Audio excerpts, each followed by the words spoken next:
कर्नाटक की राजधानी बेंगलुरु में डॉक्टर कृतिका एम रेड्डी की रहस्यमयी मौत की गुत्थी सुलझ गई है। पुलिस ने सोमवार को मृतका के पति और पेशे से डॉक्टर महेंद्र रेड्डी जीएस को गिरफ्तार कर लिया है। जांच में खुलासा हुआ कि डॉक्टर महेंद्र ने अपनी पत्नी को एनेस्थीसिया देकर मार डाला। वहीं अब पत्नी की हत्या का कारण भी सामने आ गया है। चलिए आपको बताते हैं कि आखिर क्या है पूरा मामला। महेंद्र और 28 साल की कृतिका की शादी पिछले ही साल मार्च में हुई थी। डॉक्टर महेंद्र की पत्नी कृतिका एम रेड्डी भी डॉक्टर ही थी। वो पेशे से डर्मेटोलॉजिस्ट थी। इस साल अप्रैल में अचानक कृतिका की मौत हो गई। वो गैस की बीमारी से जूझ रही थी और डॉक्टर महेंद्र ही उसका इलाज कर रहे थे। उस समय सभी को यही लगा कि बीमारी ने ही कृतिका की जान ली है, लेकिन फॉरेंसिक साइंस लेबोरेटरी की रिपोर्ट ने पूरा केस ही पलट दिया। दरअसल डॉक्टर ने 6 महीने पहले उसने अपनी पत्नी को हाई डोज वाले एनेस्थीसिया का इंजेक्शन देकर मार डाला। पत्नी की मौत को उसने नेचुरल डेथ दिखाने के लिए पूरी साजिश रची, लेकिन पोस्टमार्टम रिपोर्ट में सच सामने आ गया। पोस्टमार्टम रिपोर्ट में महिला के शरीर में एनेस्थीसिया पाया गया। एसीपी रमेश बनौत का कहना है कि पति का यही दावा है कि कृतिका लंबे समय से बीमारी से जूझ रही थी और वो इसका इलाज कर रहा था। पुलिस सूत्रों की माने तो कृतिका की बीमारी से महेंद्र परेशान हो चुका था। शादी के कुछ वक्त बाद ही महेंद्र को पता चला कि कृतिका कई तरह की स्वास्थ्य समस्याओं से जूझ रही है।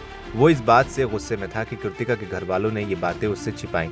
यही कारण है कि महेंद्र रेड्डी ने कृतिका की जान ले ली। पूछताछ में ये भी सामने आया कि डॉक्टर महेंद्र का आपराधिक इतिहास रहा है। उनके खिलाफ धोखाधड़ी और धमकी देने जैसे कई मामले पहले से दर्ज हैं।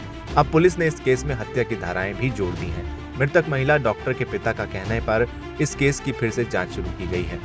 इस मामले को लेकर सोशल मीडिया पर भी लोगों के तमाम रिएक्शन सामने आ रहे हैं। एक यूजर ने लिखा, सिर्फ एजुकेशन से नहीं, संस्कार भी बहुत इंपॉर्टेंट होते हैं। क्या इस लड़के ने फोर्सफुली शादी की है? क्या वो इस लड़की को चीट कर रहा था? डिवोर्स भी एक बेटर ऑप्शन हो सकता था। एक और जन लिखा, पत्नी भी डॉक्टर थी, उसे पता नहीं चला गलत इंजेक्शन का।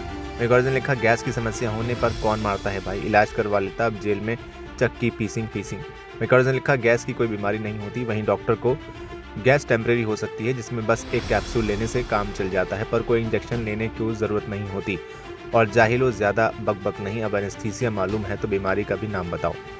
एक और जन लिखा, गैस की प्रॉब्लम थी तो शादी क्यों की, सिंगल रहते तो she would have been alive and kicking. आपको बता दें, कृतिका के परिवार ने बताया कि महेंद्र ने पोस्टमार्टम का विरोध किया, लेकिन हमारी जिद के कारण ये हुआ और सच सामने आने लगा। कृतिका की याद में परिवार वालों ने उनके घर को इस्कॉन को दान कर दिया है। परिवार के लोगों ने कहा, कृतिका हमेशा दूसरों के लिए अच्छा करना चाहती थी। हमने उसके घर को भगवान को समर्पित कर उनकी याद को सम्मान दिया है। फिलहाल आप क्या कहेंगे ऐसे केसेस के बारे में? कमेंट सेक्शन में हमें लिखकर जरूर बताएं। वीडियो को लाइक करें, शेयर करें और चैनल को सब्सक्राइब करना बिल्कुल न भूलें।